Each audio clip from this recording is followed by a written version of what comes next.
Astrid with Kanen Coffee, and I've got this Pavoni Espresso machine here.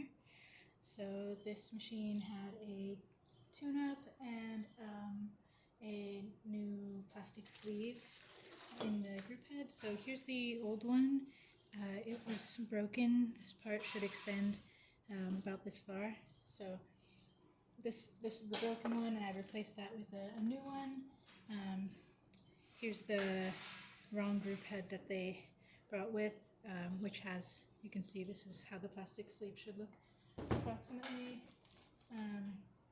So I replaced that and also replaced the gaskets on the piston. So here's the old ones, put new gaskets on there, replaced the sight glass and the gaskets with that, which are here and here. Some more gaskets, and then this is the case for the sight glass, which is just pretty damaged and dirty, so I just I put a new one on there.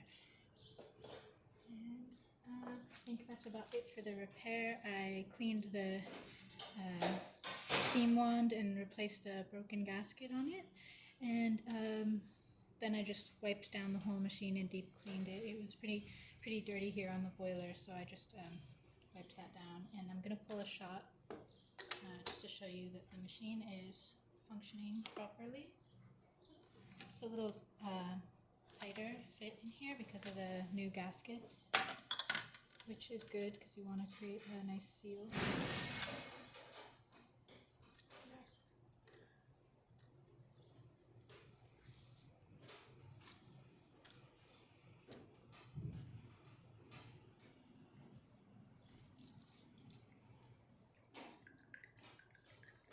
So this is just our test coffee. It may not pull the perfect shot, but it just gives you an idea of how the machine is working. As you can see there, it's a pretty decent shot. Could be better, but again, this is just our test coffee. So then I'll show you the steam. I just put something in here. So we're able to get pretty strong steam. And yeah, that's about it for this video. If you like the video, please subscribe to our channel. Thanks for watching.